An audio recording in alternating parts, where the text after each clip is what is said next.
players ask for as coaches or selectors or whatever, to be honest with them and say, hey, these are the things that we'd love you to work on, and if you do that, then there's always a way back into any team, and I think that's the responsibility you've got.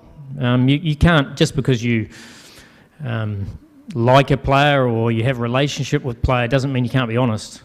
And I think that's all you ask, is that if players want to improve and want to contribute to the team, then you have a pretty clear role discrepancy for that, or role definition, and then it's up to players to work on those things, and that's what I ask of anybody in any team that we work on, current players and also players that are trying to fight their way back into the team.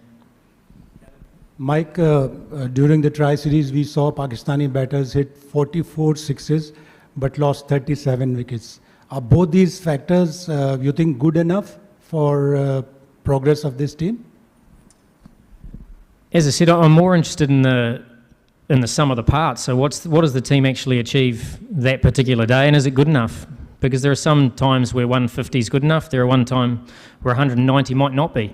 So you've got to, as a batting unit, you've got to decide what's required to win the game, and can we get above that? That's the only thing that matters. It's not about average, strike rate, whatever. It's what does the team need to help win that game of cricket? And that's certainly the thing that, as a bowling unit, we do the same thing. How can we bowl well enough to keep the opposition below par?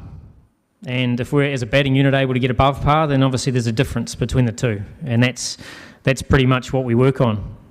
So, fours and sixes, we don't necessarily look at that.